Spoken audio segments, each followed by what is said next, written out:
Hello, everyone. This is Future Alanah, letting you all know that as the next episode of the podcast is one of our live episodes that we do for every 10 episodes, we have committed to doing it live on Tuesday, the 27th of April, obviously, at 12:30 p.m. Pacific time here on YouTube, or obviously if you're listening to an audio service, youtube.com/CharaLanahzard. So we do it live, and then we take the live down and we'll make it private to edit it so the audio levels are actually proper in case you missed the live, and that will go up on Friday, because I always have people ask what happened to the live version. Basically, it always gets taken down to be republished later. So if you'd like to join us for a live special, please do.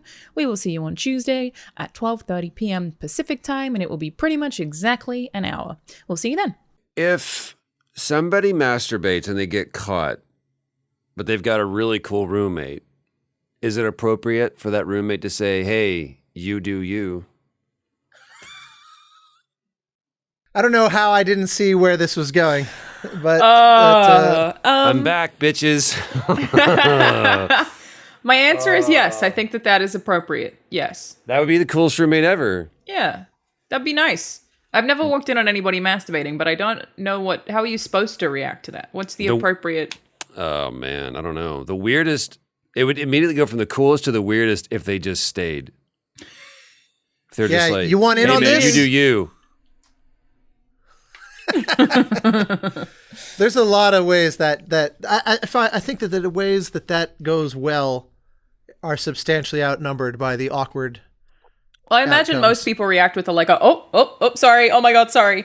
I've had people walk in on me while I was in the bathroom on the toilet before. That's happened. The John Mulaney bit is so good where he goes, our voice automatically changes to like a 40s carnival person. It's like, someone's in here. It's like, we get the weirdest thing. Come on. That's Show true. of hands. You've never, like, no one's ever, like, your parents never walked in and was like, what were you doing? And they know. That's never happened? No. That was the most Australian. But I also, no, it's never happened to me. Never happened. But I also feel like it's maybe a little bit easier for women to hide.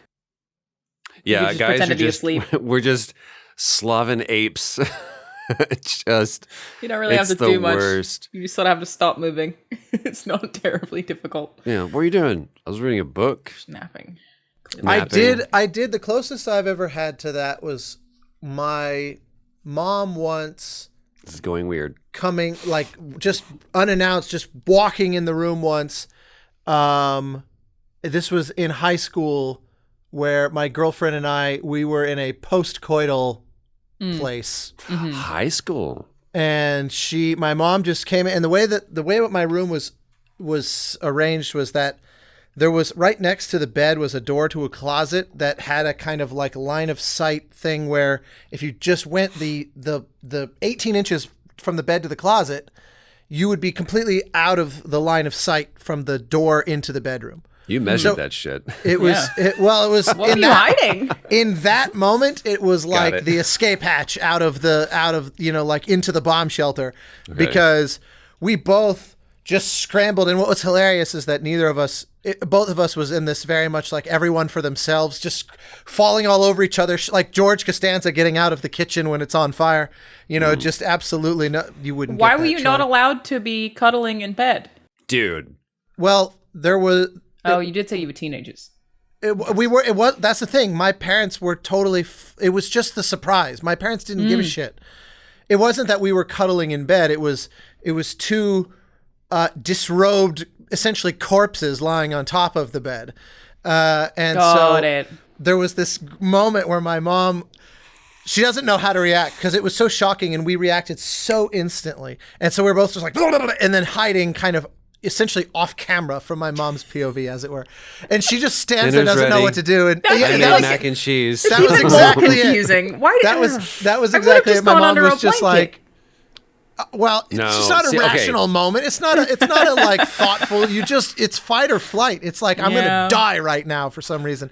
And so, my mom just stood there and was like, I'll come back later, I guess, or something. And then the best part was then like, heart comes down and you're like, okay, I guess I survived, and took her home. And then sitting there at dinner, and my mom's just like sitting there and finally just goes, do we need to talk about the uncomfortableness or something like that? And I was like, honestly, I think it's hilarious. Yeah. Of course you did.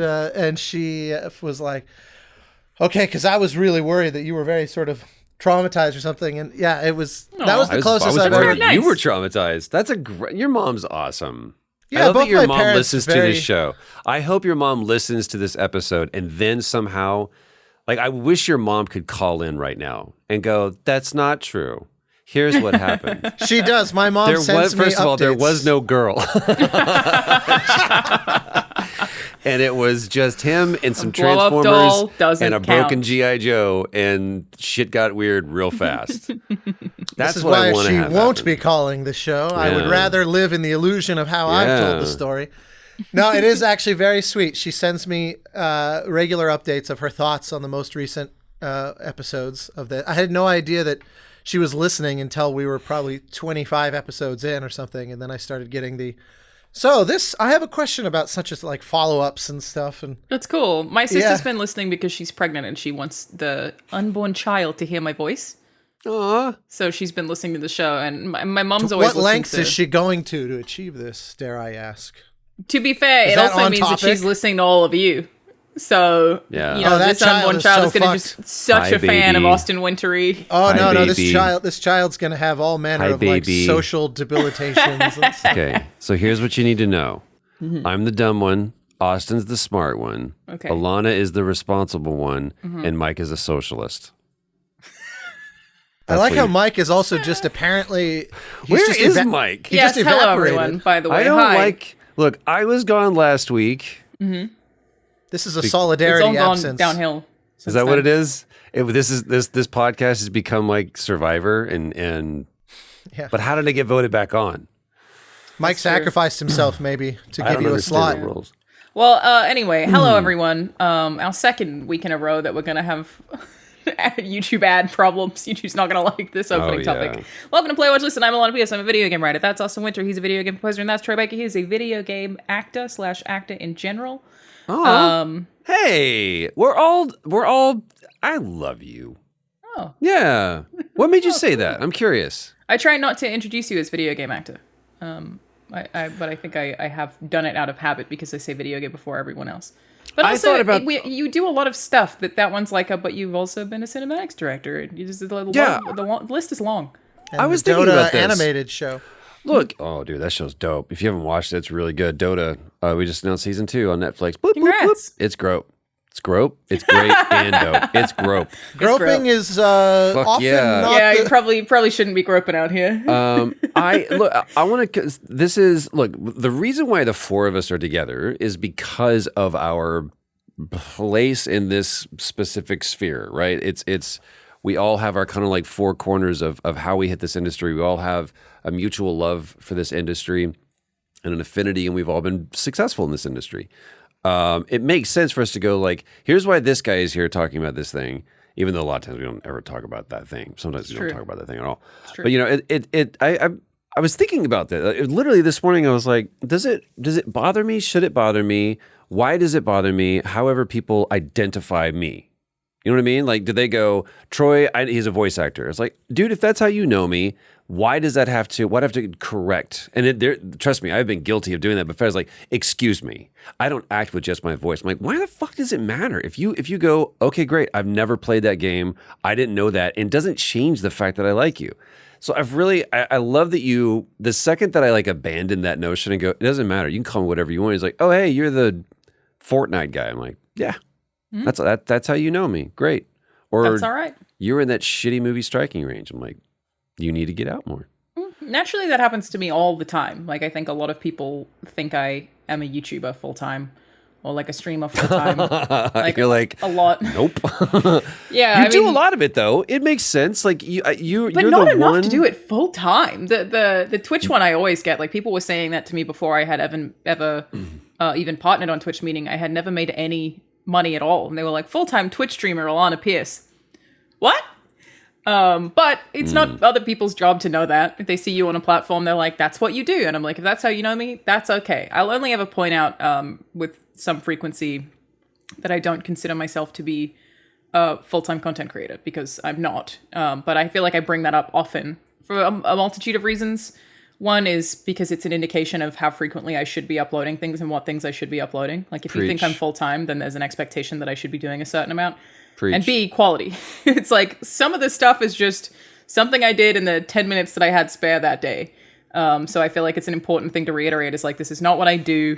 This is not a thing that I'm committed to doing with any particular frequency or quality. It's just something that I continue to do for fun. And the minute that work is too busy or whatever, this stuff all drops. Like all of the YouTube stuff drops. My video uploads go down.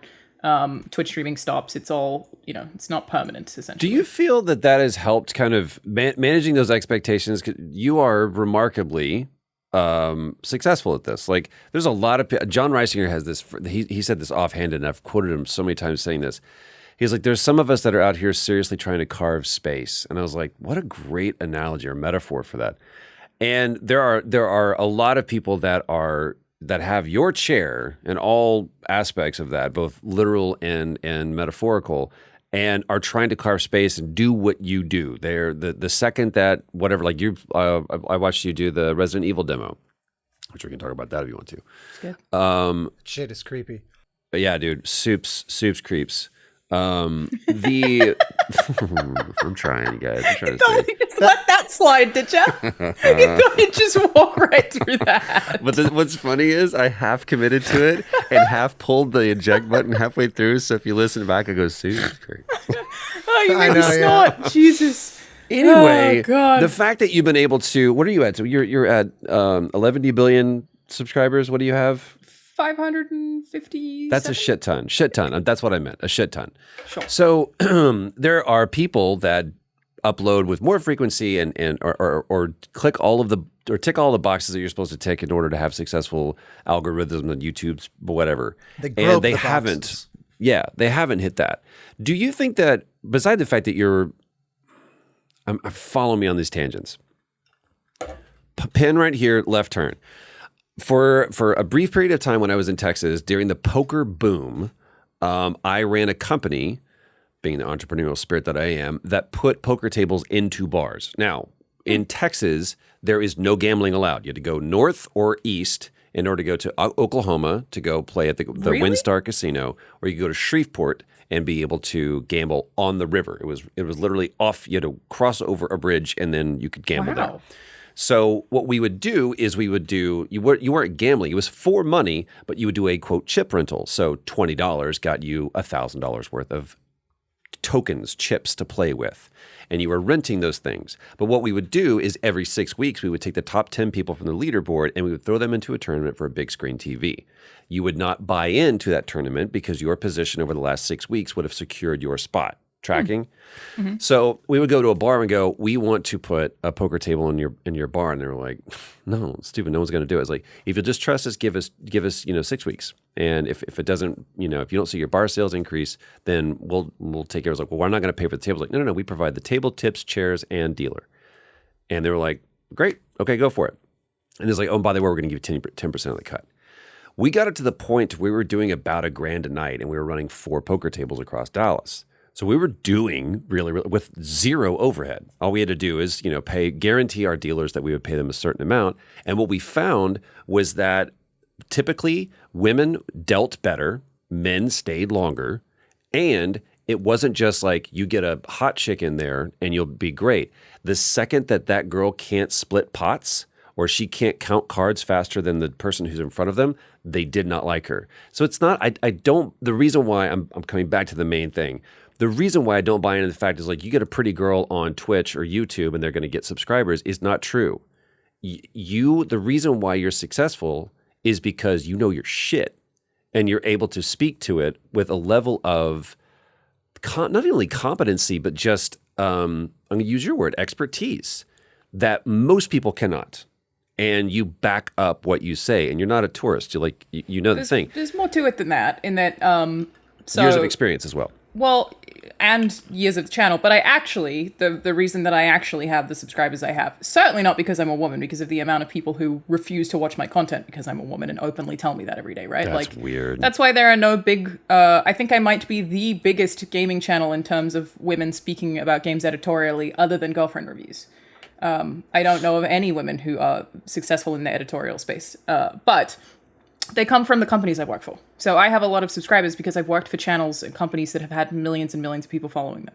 It's not something that I built organically, but it's also that because of my job in media, I've had early access to things, access to people like you, access to information. Like one of the biggest booms I had was when I played Red Dead Redemption 2 early as media at the time, meaning that I would have been one of the only people who played it early and made a YouTube video about it that wasn't one of the mainstream media outlets. So it's like that stuff.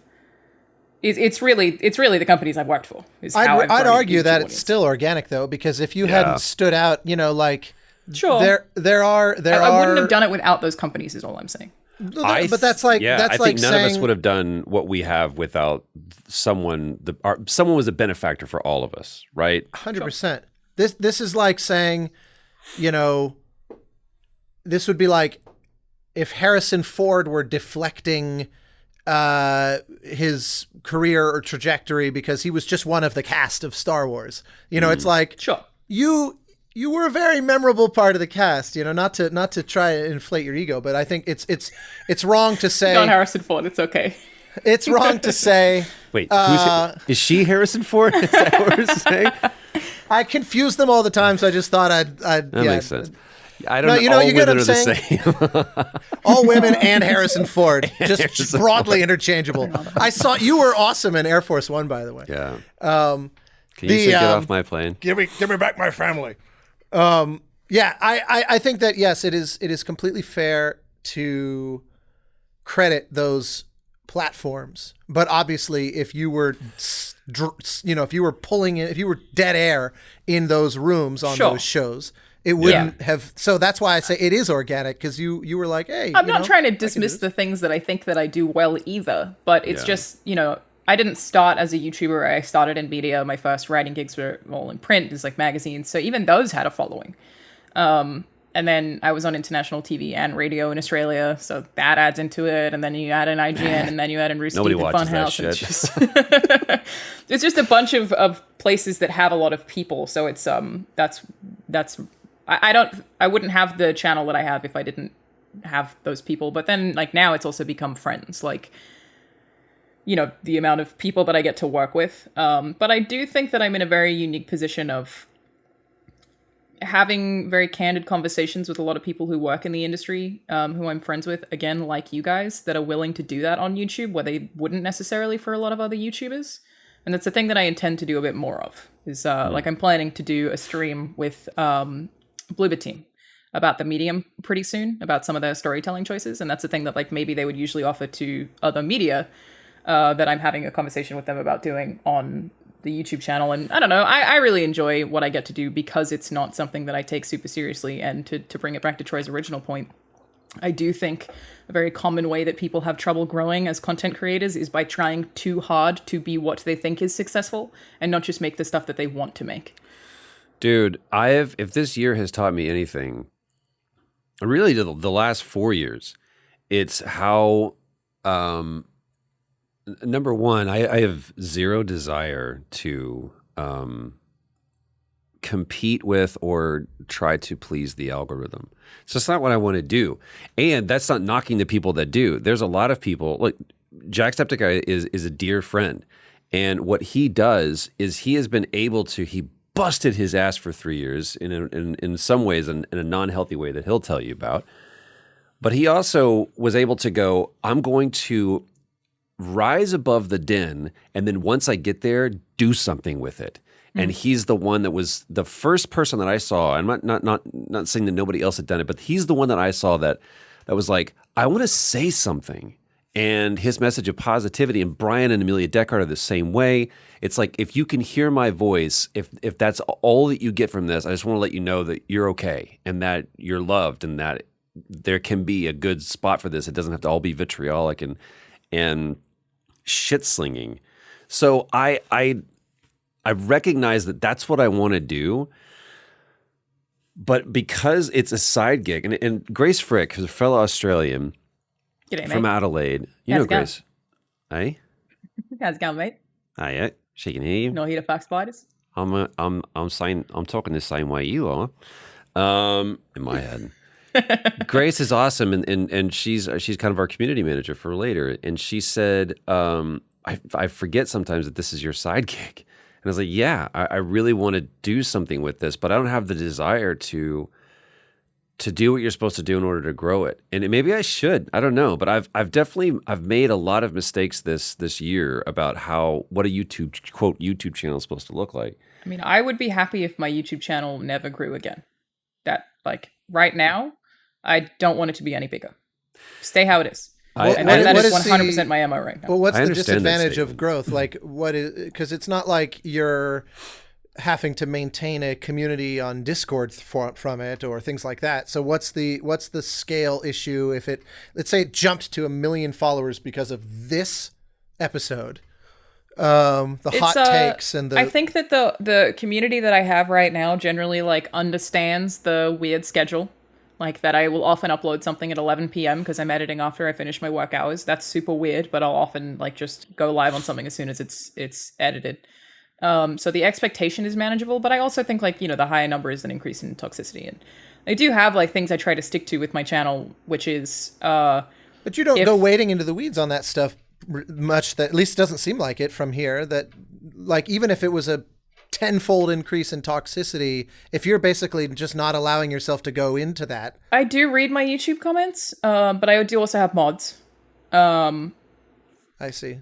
It's just the bigger you are, the more expectation there is, essentially. And I'm very happy to have this little, where I know that I'm making content that a lot of people don't want to hear. Like, I'm very actively aware that that's a thing that I'm routinely doing, is like all the big gaming YouTubers are going to be very angry at a certain publisher or at a certain dev, and I very much try to give my perspective as someone who has worked in the industry for a decade. And that's a thing that not many people do, and not many people want to hear, which means the bigger that I would get with that, just the more angry people would be about it. And I'm like happy to like have a group of people that, often strangers will still find my videos through SEO or whatever, but who understand the perspective of that I try to only make something if it's positive. So if I feel like very happy about it or I'm excited about it, like I do unboxings, not because I think they're good content, but because I get very excited about opening toys. Yeah. So I do those because I'm really excited. I'm going to share this excitement with people because I just have always loved that. Not because I think they're interesting, just because they're fun. And otherwise it's about trying to be informative or helpful. So if I can provide information that I don't think a lot of people on YouTube are providing, I will do that. I will not talk about a topic if I feel like everyone has spoken about it to death and shared every take on it that I already agree with. And I'm like, everyone else has got you covered. Go look at someone who can make a fancier video, essentially. So that's what I try to stick to. Do you also feel that there is there's a level of, once you start growing, then it's like again, the level of expectation that's there, it's like now everybody wants to be a part of something big. There's different people that love to be on. They're the early adopters. They're the hipsters in the truest sense of like, I was into it before it was cool. Mm-hmm. And then there are those people that a lot of times those are the ones that kind of have a tendency to die off quicker once it becomes a successful thing, because they're like, no, I listened to it on vinyl with headphones, like that's what they wanted, and then all of a sudden it becomes this big thing. It's like, I want to go find the next thing that I can. They're the growers. They're the growing part of the community. And then they're the people that come in and they don't remember or they weren't familiar with the way it started. And so then that's their level of expectation. Funhouse. Right? It's been through that hard, yeah. And then the next thing you was like, well, now we've got this. This is a real thing. We've had to grow to be able to kind of keep up with the demand. And now it's a thing. Now we're responsible for people. And it becomes this runaway successful hit. I remember talking to Sean. He's like, man, I just miss being able to do some videos sometimes. Just like, it becomes such not a chore and obligation, but it's the same thing of like, I always equate everything to music. And all we wanted to do was be on the road. And then we got there. And then it was like, it's not what I want to do. And I have friends that are professional touring musicians. And I don't think I've ever met a musician that loves that lifestyle. Really? No. It's so brutal. It's brutal. I feel like it's always spoken about, like romanticized, like it's the ideal. Not the side guys. Huh. The people that sideman for, big acts, right? So it's like a solo artist that play in the so-and-so band kind of thing. That is a person that is sleeping in a 6-foot coffin overnight. But the band too, that's the thing. It's relentless for them. Like they obviously reap the biggest, like the headliner, they'll reap the biggest windfall from it. But it's still, my orchestrator Susie, did a gig of something like a year and a half of conducting Evanescence. Evanescence and Lindsey Sterling did both very good. They did a team up tour for like a year all over the world where it was like, kind of a Out goth each other, go. It was like I don't think I'd ever call Lindsey Sterling goth, but No. There's some aspects of it. Vibes. The show was kind of an orchestral hybrid thing. So Susie was there to conduct the orchestra, and she add to the equation that Susie also was with like a freaking 3-week-old child or something. So she's like pumping and nursing and like always carving out like space for it. But she was saying that, it was absolutely relentless of, roll into town, crews getting a stage ready to go, 10,000 people or whatever show up. They do a quick sound check and then they do the performance, and then they're on the bus because the next morning they're going to wake up, 2 towns over and do it all again. And it's basically that, for months. And it's relentless. And it's the same, it's the same music, same set list a lot of times. So there's a certain amount of like, okay, how do we make this crowd feel like this is our first time doing this show? Yeah. That's why I look at Broadway actors, and like you see them on a Friday night and you're like, this is the 12th time they've done this in the last week.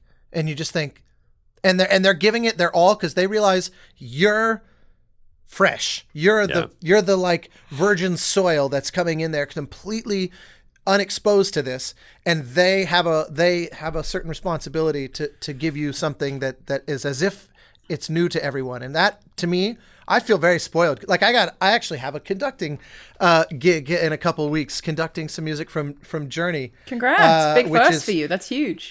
Well, it's been forever since I've been on stage. And they were like, our budget is thin. I was like, I don't care. I'll fly myself there if it means. I don't care if it's also a stream. Just yesterday messaged a friend who's a bartender and was like, I will DJ for free. I miss it so much. You guys don't even have a dance floor. Just let me play some house in the background. Yeah. Please. No, for sure. But that's such a different thing. It's so spoiling. You go in, you rehearse, you perform, and then I'm done until the next one. It's the idea of like, okay, now again and again and again. For sometimes, like I went and remember seeing Elton John a couple of years ago as part of his big farewell tour, and it was like a 3-year tour. I mean, it's a 3-year doing the same basic show, more or less, every night. Do you think that's better or worse than the people in Vegas who have the residencies where they do the same thing every night in the same place? See, it's a different side of the same coin. Like, it's just brutal. To me, it's like if you go in and are anything even remotely close to wowed, you should realize how amazing it is that they can wow you, knowing that it's their 1,000th time doing it. I remember when I first moved to LA, the first like 30 days in LA were just a fever dream of where I found myself and who I found myself with. And my first concert at the Bowl was Roger Waters doing The Wall. And I looked at him and he watched the crowd sing along to whatever song they were playing with childlike wonder, and was legitimately, it looked surprised that people knew, you guys know this one? And I was like, you've been playing that album for 40 years. And I think that there's some people that live on stage like that. That is just, I'm a consummate performer, and in some ways that is my better nature, and it is my inner demon, because the same thing that drives me to perform on a stage can also be something that drives me to perform in front of people and allow myself to not be an authentic person. And what I've realized is that the best shows that I've ever had, someone told me a story that at Coachella that Paul McCartney headlining Coachella, and he's doing Hey Jude, and he forgot the words. And he just looked out and he was like, and he couldn't believe it. He was like, I have no idea what this verse is. And the crowd started singing him back. And I was like, that wasn't a moment for those people. It was a moment for Paul McCartney. And for me to have that, for me to have that moment of just like real and authentic vulnerability is to me what makes that's what I'm always drawn to, right? You know, one of my favorite concerts that I went to in that same exact vein. So one time at the Greek, which is kind of like the little mini. It's not. I don't know if you've ever been to the Greek, Alanah, in kind of the Los Feliz area. That's. I've heard of it, but I don't think I've been. Oh. It's much smaller than the Bowl, but it's a similar vibe. It's outdoor amphitheater. I've not been to the Bowl either. Didn't that close? Wasn't that one of the ones that did? No. It was just closes in hibernation. They go. Winter is orchestra and summer is like the concerts. I think, right? Okay, I thought that was like I saw that somewhere in the ArcLight news. The Henry Fonda? No, it's not. The Fonda is the small inside. The Ford Theater is another amphitheater on the other side of the 101. That's great. The Ford is also very cool. Did Journey there once, and it was so cool. Yeah, you've done a couple shows there, and it's such a cool because it's like Red Rocks in Colorado, but 1/10 that size. It's much more intimate. But anyway, so at the Greek a number of years ago, my ex said, "Hey, you want to go to a concert this Friday?" And I can't remember the specifics if it was kind of sight unseen, but every now and again I would go to a show with her that was not the norm, as somebody who tends to skew a little bit towards, either really esoteric acts or just going to see my friends or like the LA Phil or whatever. So this, of all people, was Sheryl Crow. Hell yeah, dude. Not someone I would have sought out. And it ended up being such an incredible show because she was sick. And she was like, she comes out on stage and goes, I got a cold. My voice can't really hold up. But I thought, you know what? These people come, I'm going to come. So just bear with me. And so her voice would crack in the middle of the song. And she'd sit and then hit a note. And she'd just look at the crowd and be like, and everyone would cheer and lose their mind like, we got you. You got that story. You know what I mean? Oh yeah, it was it's great. More authentic, And you could see her not feeling like, she wasn't beating herself up, but there wasn't an arrogance either of like, I can feed these plebeians whatever shit I want, and they'll. Right. It was it was like we're all gonna have a moment for the next couple of hours, and just bear with me. And it was so charming, and she fucked up a lot. Not fucked up, but her voice wouldn't sustain it. And she would just laugh it off. And it was so, I was like, I came out of this a Sheryl Crow fan because I just saw a real person, and I've never heard someone walk away from a concert and said, I heard someone so-and-so play. They're like, I saw them play. It's about that song being performed live, no matter what that looks like. I had a friend tell me a story about upstate New York, early 80s, matter of fact, maybe late 70s. And they would always go to this place to see whatever band's coming through. And there was a bad snowstorm. And so the people that got out there early was like 8 people, 10 people or whatever. We're going to be able to see the band. And the band was like, fuck this, man. This is not what we showed up for. We showed up to, have a packed house. Probably like 250, 300 people could be in that club. And they were not going to come out. But it's like, what else are we going to do? And so they just walked out and they're like, we're going to do the same show we did for 8 people that we would have done for everybody. And so they got to basically hang with these people. I feel like I'd prefer that. That band was The Police. Holy shit. I know Dave Grohl often will, sort of just talk a lot. People go to see Dave Grohl play, but he'll just sit down and have candid conversations, and they're not the same every show. It's like just segments where he's just sitting and just talking to an audience. Yeah. People seem to really like that. Like, I've only ever heard really good feedback rather than he didn't play the songs back to back. They seem to be like, I was moved by this, and I feel that's a more valuable experience. I one time saw Troy's favorite, Randy Newman. And he do it. It was just him on. Gonna see the Austin play the song you do. Come on. I love Made a lot of Oscars words for you. What? I don't know.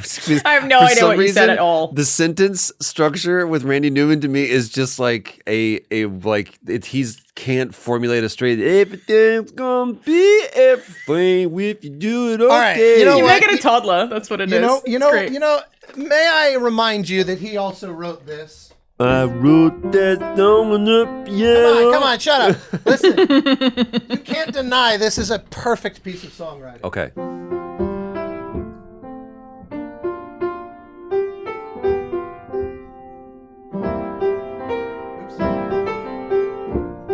was until you fucked it up. Yeah, I did fuck it up pretty bad. There's something very wild about having Troy Baker do an impression and then Austin Wintory goes, "Shut the fuck up," to play piano. And I'll remind you, Sarah McLachlan saying that, which showed that, like, if you he's not a great singer, obviously. It's part of the charm of some of his more ridiculous songs. But, like, when he sits down to write a song like that and then they give it to someone like her, it's like, this guy's a genius. But anyway, that's all a tangent. His songwriting ability is he captures something in such a relatable and tangible way. And I actually really do. I like his voice, especially in songs like that, to where it's like the same thing with Tom Waits. Tom Waits has the worst singing voice ever. And all I want to do is listen to it all the time. Well, that's the thing. It depends. Yeah, great it depends. singer, I think, is just probably subjective, but I would consider a great singer to be someone who conveys something to me effectively. They don't have to have, a beautiful singing voice, but if I can feel the emotion in their words, whatever that emotion is, and like listening to Randy Newman does give me a certain sense of usually positivity, I feel. And nostalgia and whimsy and delivering just everything. There's a big difference. To me, there's kind of multiple Randy Newmans, because never mind the fact that he's also this composer who writes this, pretty astonishing orchestral music for scores and stuff. But as a songwriter, he kind of, there's the wholesome Randy Newman that's like Toy Story, like what I just played from Toy Story 2. Mm-hmm. And then and all the other kind of Pixar stuff. But then there's also this very kind of like dark Americana, that's what made him famous long before all the rest of it, especially in the 70s, where like he has a song that's never talked about as one of his greats, but to me it's just one of these heartbreaking and amazing songs. It's called My Country, and where he's basically just describing if America. You like to get out of my country. Terrible. That's the song. That's it. You have to stop. YouTube's going to demonetize us. You're too pitch perfect. It's true. Now listen to these lyrics. I just looked them up to make sure I quote them right. Here's the lyrics of what I'm talking. Where he's basically like, I'm at home in my country, despite this. Like, this is what he's saying. He says in the verse, he says, "Picture a room with a window, sofa and some chairs, a television turned on for the night. Picture a woman, 2 children seated, a man lying there, their faces softly glowing in the light. This is my country and these are my people. This is the world I understand. And I know I'm like the back of my own hand." Like, that's such a sort of sad and almost harsh statement of like this, this family sort of zombies in a dark room staring at the TV. But he's like, this is my country. And it's not in this way. It's not like aspirationally, let's all go lift ourselves up, or that, he's basically just like, I'm one of them, and there's a line here that says feelings might go unexpressed. I think that's probably for the best. Dig too deep. Who knows what you'll find. Yeah. Damn, dude. Yeah. That's what I'm saying. He's no joke. So the reason I brought him up is because he did a show where it was just him on the piano, and probably 1,000 people in the audience. So it's a fairly, good sized theater.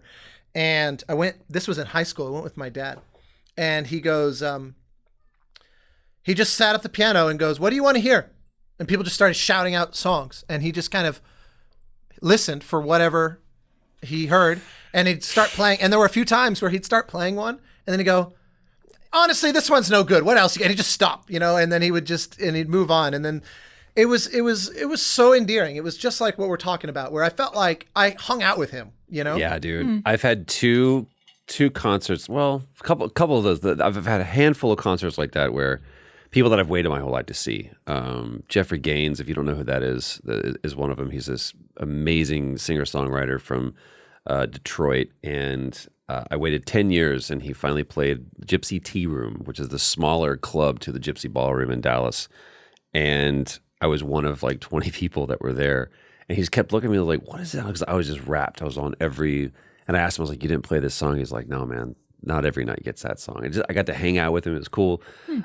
Jeff Goldblum, seeing him play piano. I really want to do that.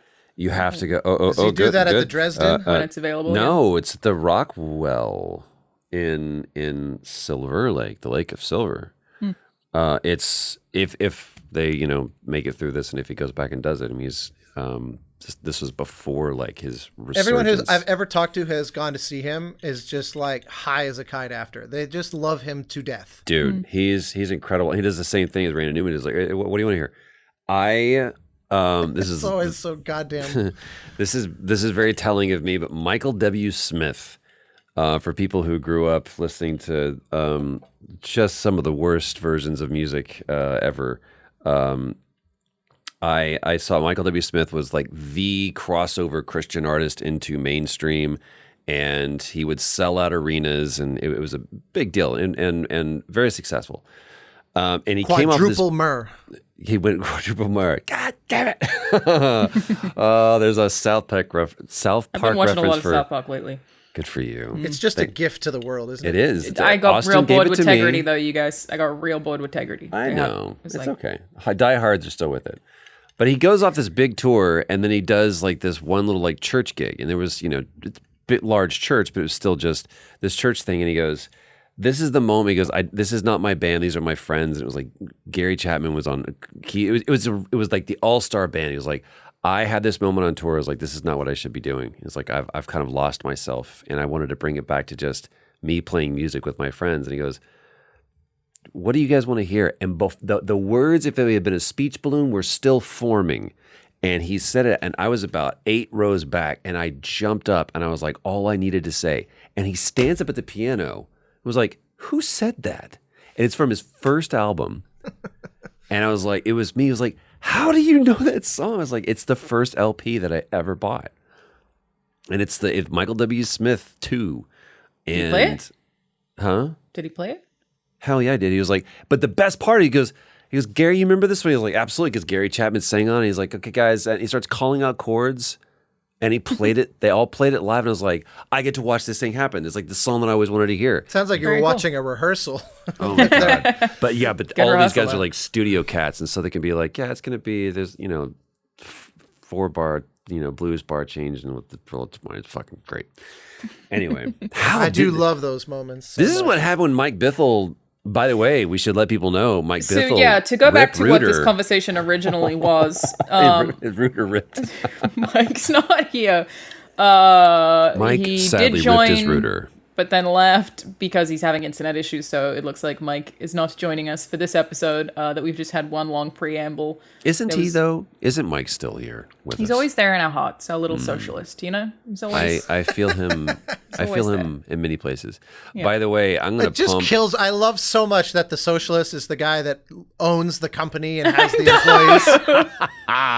He's the director. Yeah, he's the one making deals fat with cat. deals cat with John capitalist. Wick.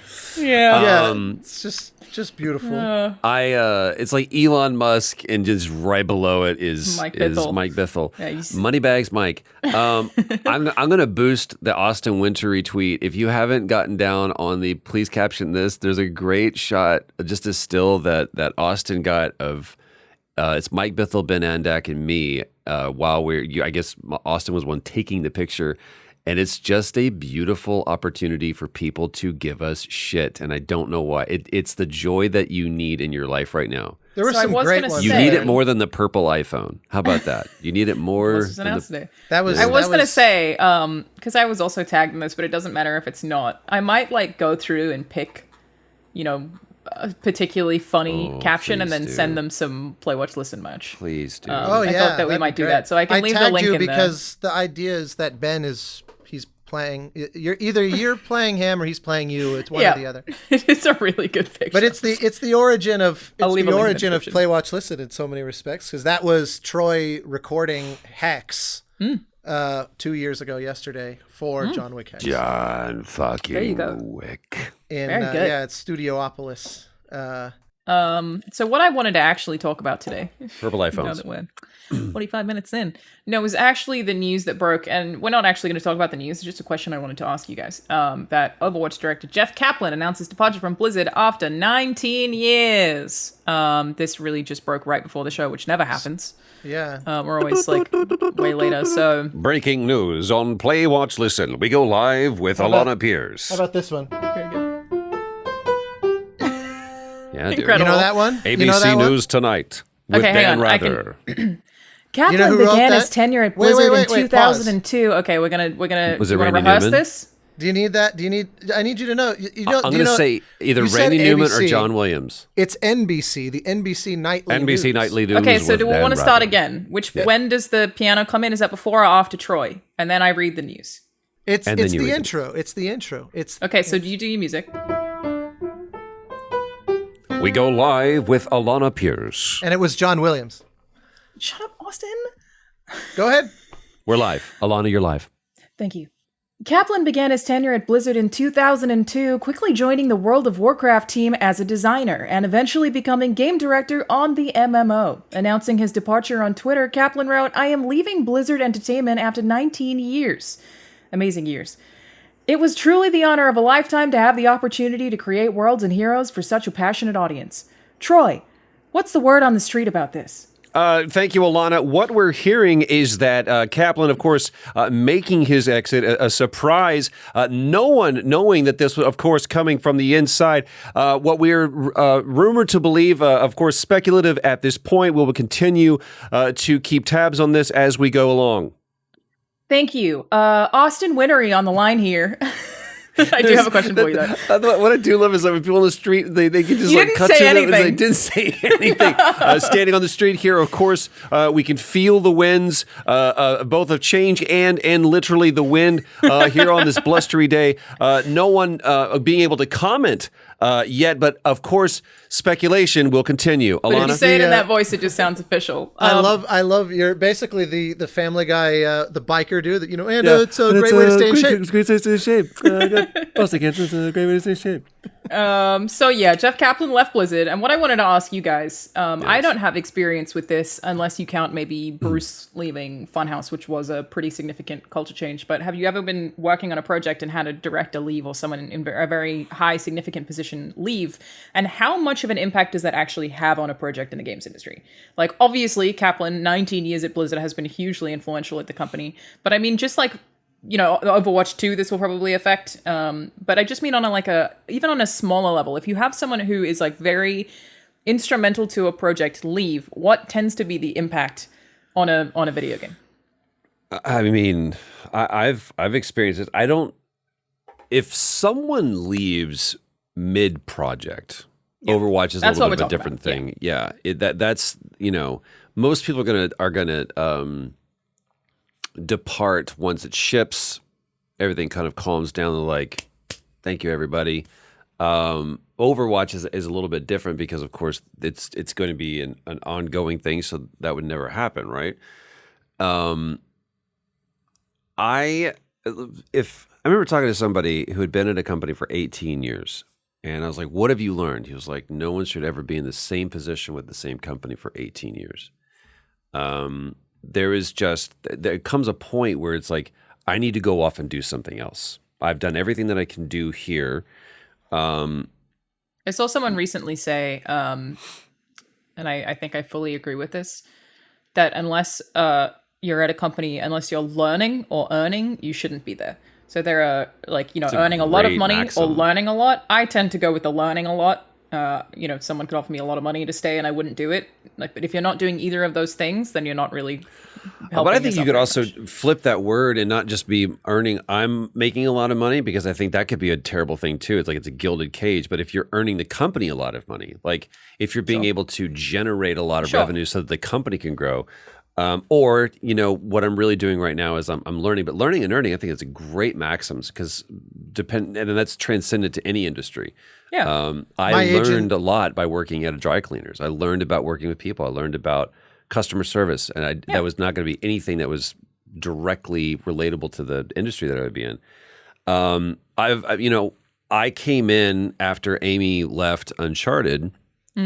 And so that was something that happened in the middle of a project, and it had huge impact. Here's someone who has been with Naughty Dog, not 19 years, but a long time. I think it was 10 to 12 years at that point, and had shepherded them into a whole new era with quite possibly the most successful IP for them, and for certainly across the games, the most awarded. And then all of a sudden, that person who was there, who was the face of it, that's what I think people don't realize is that, and everybody who's in that position of a creative director would look and go, it's not me. I'm just out here in front talking to you. It's the scores of people, the hundreds of people, the 5 people that are behind me that we all make this game together. And that's why I really have to commend it. If he was here, I would say the same thing. I really commend Mike Bithell that he is constantly going, it's the company. And I remember for like a wrap present, I gave Neil, I think it was early on, I special ordered a director's chair. When he became our director, a special ordered a director's chair for him. That's very cute. It was very cute, I thought. And we're like, go ahead, man, just, try it out. And we opened it up and he sat in it for a second and he goes, okay. And he got up. And I don't think he's ever sat in it since. And terrible that is present. Terrible present. It was a terrible present. He was like, and I've realized this now that I worked with a director, not particularly, in my opinion, a good director, but a solid director. And put it this way, his chair on set was the cleanest and the most unused. And he was like, he was 68 years old, 70 when he was directing us. And he would first in, last out. And the director is the person that should be constantly in motion, constantly doing something. And so I believe in the notion of a director who's the face, and they're like, who do we talk to? It's you, but he's going to go, no. It's also this person and this person and this person and this person.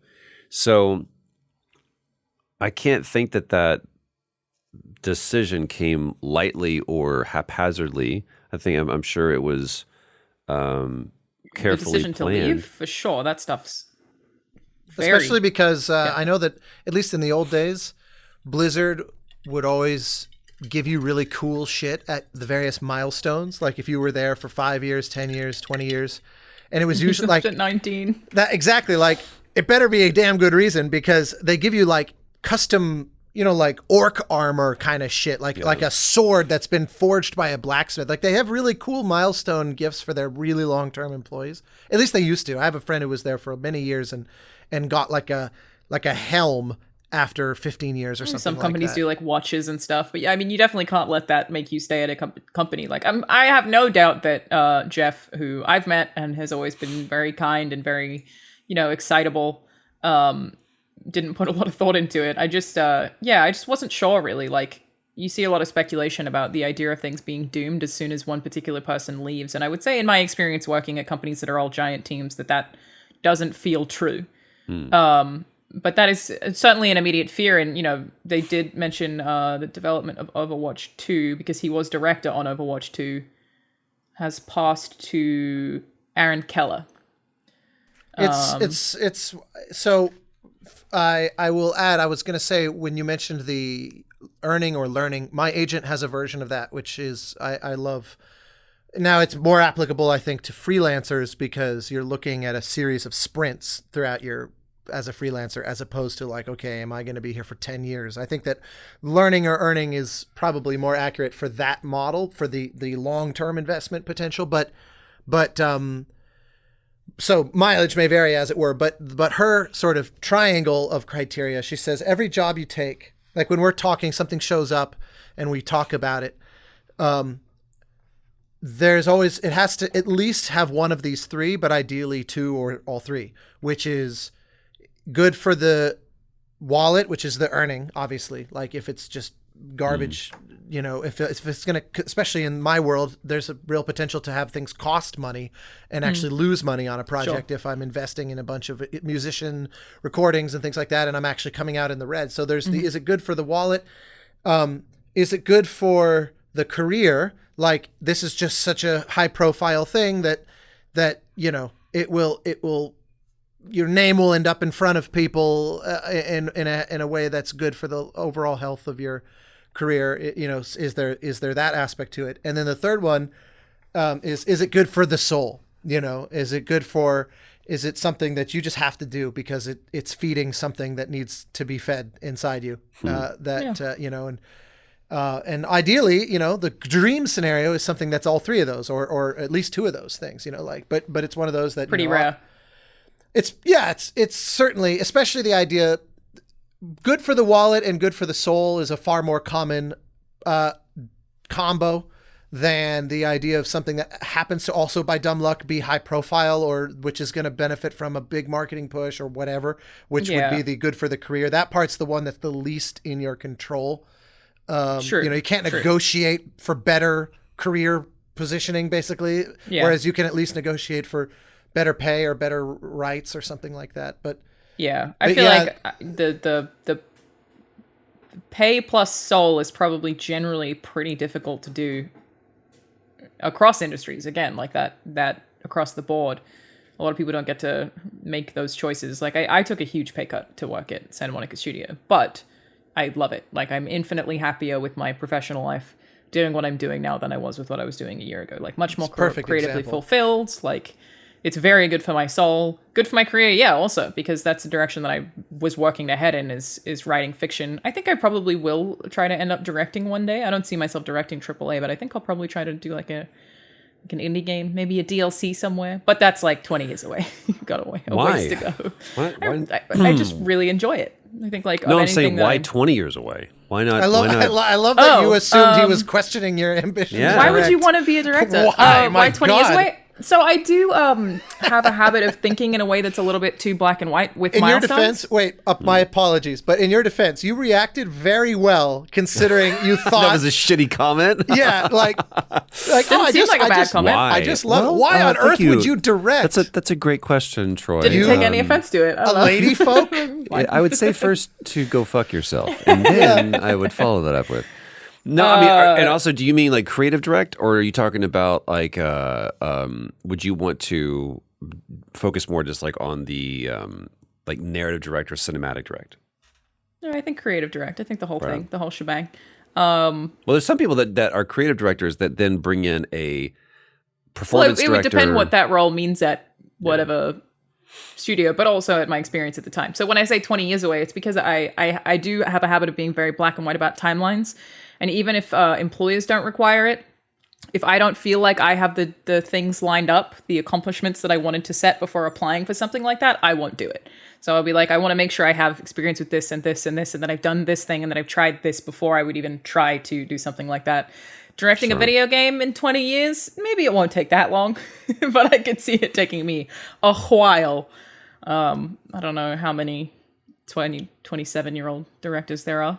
Probably a number. If you look at indie games as like that, probably the majority. I mean, that's true. If you're just sitting and making a game, I mean, look at how many brilliant games have been made by folks under that conditions. The FTLs and the Thomas Was Alones, and it is possible. Yeah, you can only perform up to the level that you're required. I think Genova Genova probably would have been 25, 26 when he made Flower.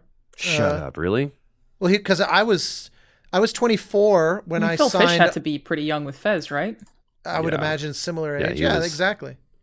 Basically, if you're not directing by the end of this year, you're a slacker. I am very happy being a writer. Like that's the thing that I've like already very candidly spoken about. Is like I'm not trying to get promoted, and I know that like a lot of people often are. They like want promotions, and I'm like I'm not.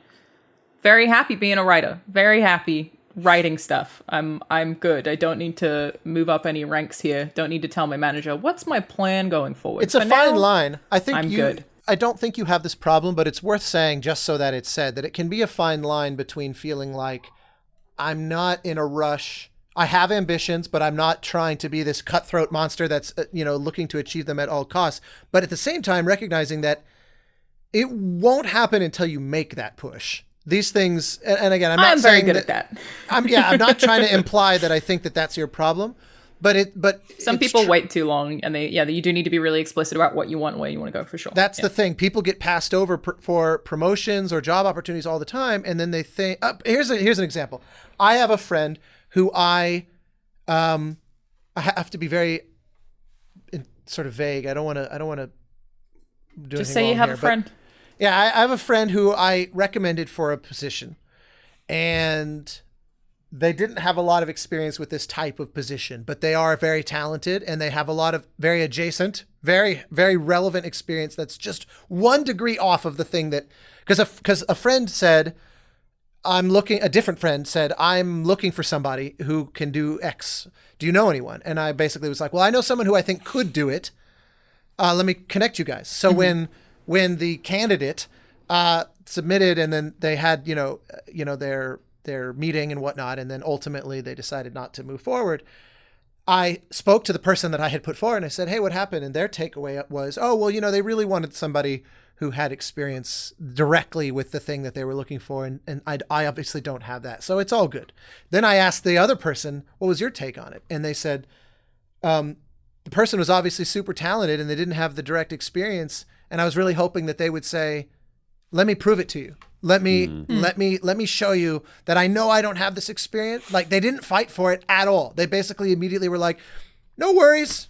You should find someone that you're looking for. And I thought, this is a really interesting case study where they were a lot closer to this job than they think. And if they had projected just a little bit more hunger, they could have maybe gotten in the door. And it wasn't manipulative. It wasn't a scenario of like, there's unstated questions on the test kind of thing. Yeah. I think it was just, you're obviously talented, but you're not really communicating that you want this enough to overcome the lack of prior experience. But if you spoke up and were like, I will prove it to you. But maybe they didn't want it because they weren't experienced. That's the thing that I tend to get into is like, I don't want to do this because I'm like not ready to yet. Like, I mean, not wanting to get promoted where I work right now is because I don't want to manage people. I've done that.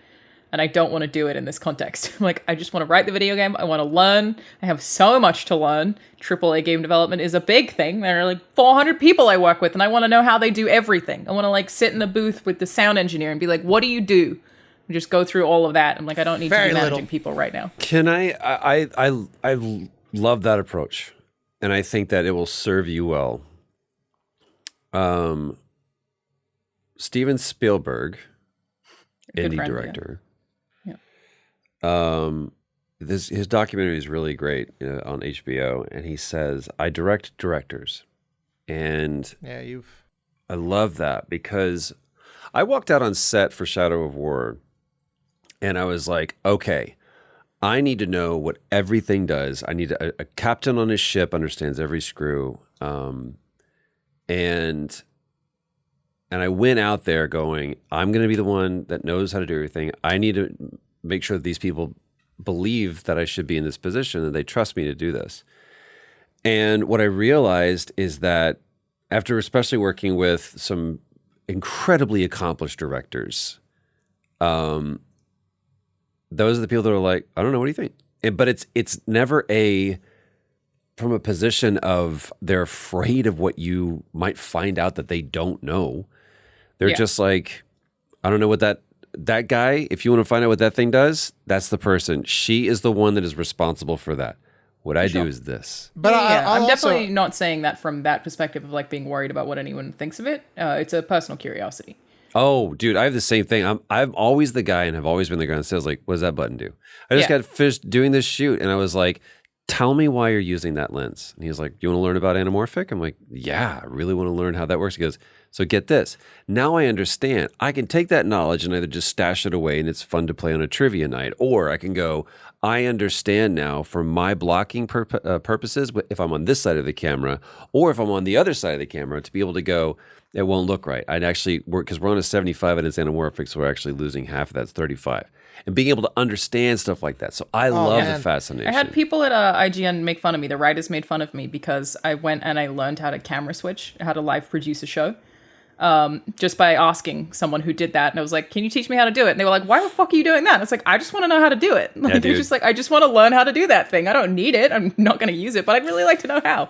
There is something to be said for someone who goes, Neil Druckmann is this way. One of the reasons why I believe he commands the respect that he does is because everybody knows that if push come to shove, Neil could sit down in your desk and do your job. He is a writer, he's an artist, he's a designer, he's done it all. And the thing that he does well is he goes, I just want you to do your job. That's it. I just want you to do it at the best level that could possibly be. I don't want to do that anymore. but I can if I had to. That to me is like, There's so many good stories that brings to mind, but there's a famous German composer from the mid 20th century named Paul Hindemith, or Hindemith, if you want to be accurate. I do. It's spelled like Hindemith, and it's really hard as an American to not want to pronounce the TH, but it's Hindemith. And he very famously a master orchestrator. You know, his music is pretty good. He's not considered one of the kind of diamond grade classical composers of the 20th century because he was really appreciated as an academic and as a theorist, as a musical thinker, conductor and orchestrator, and his craft was very excellent. But very few people list, some of his music as like their favorite piece of all time. But he was very good. And there is a famous story where he gets up to conduct an orchestra, and they're in rehearsal, and one of the trombones. And again, bearing in mind that his reputation is as specifically as an orchestrator, he knows how to write for these instruments very well. And someone in the trombone raises their hand and says, and because classical orchestra musicians can sometimes be just the worst, and like catty fucking Mean Girls type, like just they get at this weird. It's us I'm versus a big them. fan of that. That's very funny to me. It's so bizarre, but so they just decide we don't like this guy, and so one of the trombonists goes, Maestro, what would you like me to do at measure whatever 75? This part's not playable. I'm afraid you've written something that the trombone can't do. And it's like, that's a big thing to throw in front of the orchestra like that. It's a big statement to just drop in front and put them on the spot like that. Wow. And so he very casually walked up, takes the trombone out of their hand, plays it for them, hands it back, goes, think it's perfectly doable, and walks back to the podium. Very, very, very few conductors could do that. That's cool. There's another related famous story. The great music teacher of the 20th century, one of the great, she's not an unsung hero, but she's underappreciated relative to the shadow she has cast over the world of classical music, was a French teacher named Nadia Boulanger, who maintained a private group of students in Paris. And she is a legend. And some of her students are like, Philip Glass, Aaron Copland. Like, she was a full-blown legend and was notoriously brutal, where she would say, okay, she'd hand everyone sheet music of a thing that sounds like this, And it's like, and then hand it to them without playing it and say, sing this, but Rod Serling, that was Twilight Zone. A perfect fifth higher than what's written, that kind of thing. Just interesting. Or sing it backwards. I mean, just brutal. Austin, every time training. you tell these kinds of stories, you make me want to write a TV pilot about an orchestra. Like, I don't know what that is, but just like the weird drama and how differently people function. Talk about it. Yeah, all the catty bitches, basically. Yeah, I love it. So Nadia Boulanger was, especially coming up in the, essentially, like, what year was she would have been born? I would think it would have been the late 19th century. 1874. Let's see. Is that correct? 1887. Damn it, so close. Pretty close, yeah. Died 1979. Real long life. That's where I got confused. She, there's a story where she was, because she had developed this stable of students that, all were becoming like the most noteworthy composers in the world. I mean, we're literally talking about people like Philip Glass and Aaron Copland, and many others. She had career opportunities outside of education every now and again that she would. And so there was a story I'd heard where she was conducting. She was invited to come conduct a thing, which is very rare. Obviously, like we talked about last time, there's a powerful history of misogyny in the classical music world. And so she had, so there was this story that I'd heard. I wish I knew what year this was or which orchestra it was or anything. I'll have to go look it up and see if I can track down because I don't even remember where I heard this, but she got up and because of the rigorousness of her training, she had these ears like radar. I mean, she just a musician on a level that's rare, like, dozens probably ever, just superhuman. And she gets up to conduct an orchestra and they're looking at her and they're like, who's this woman that would dare presume to conduct us? So like some of the chatter in the back, some of the violas or whomever, string players towards the back are saying, all right, you all agree. Let's you'll play half note higher here. You'll have, and like intentionally try to sabotage the rehearsal, just overtly try to fuck her up so that she's like, this isn't sounding right. So it's like they do it. She immediately taps the podium, stops the orchestra and is like, Viola 12 and 13, you played a half step higher in bar 73. Please don't do it again. It's just like a fucking sniper straight at them. And everyone in the orchestra just like scared shitless. Like, holy fuck. Damn. I mean, very, very few. I couldn't do that. I mean, that level of just like, precision. It's like Daredevil, where her ear just straight to the right person. And just, she was also an alien, by the way. It was like, yeah. She was a robot. Honestly, but still impressive. It wouldn't surprise me given the legendary stories of her. One of my private teachers was one of her last ever students and told these stories that I was like, I couldn't have survived. Let's make the TV show pilot about her. Let's do it. About who? Nadia Boulanger? Yes. That's an actually interesting question about if there's ever been anything made about her, because she's definitely one of these figures that is spoken about with such extreme reverence, who's largely the average music fan doesn't know who she is, and yet she really shaped 20th century music through her students. Unfortunately, the matcha tea has let me know that it is out time. It is out time, yeah. So thank you all for joining us this week. This is Play, Watch, Listen. Not you, Mike Bithell. Except for Mike Bithell, whose internet didn't not work. Join us. Our next episode is episode 60, which means we have to go live. We do live episodes every 10 episodes. We've not figured out time for that yet. I will leave a link in the description, or if you're listening to the audio, go on. It just sounds like an alarm. It just sounds like you have like a notification going off, basically. Basically, when we've figured out when we're going to do that, I will tweet it out. People being like, "But I don't want to sign up to Twitter for updates." I won't make you do that. You can just read the tweet. You'll just miss it. Someone did also mention that there's some way for me to like post something to YouTube. I don't know how that works, but I'll look into that as well. So when we have it locked in, we'll let you all know. There's a feed on YouTube. Yeah, I've never used it before. It's really, I don't know YouTube? who. Yeah, I don't. It's very annoying when I see a post and I think it's like a channel I subscribe. That's the one with the cat videos? Yes. Yeah, it is. Yeah. But either way, we'll be live next week. And we will see you all there. Thank you for watching. We'll see you then. Bye. Bye.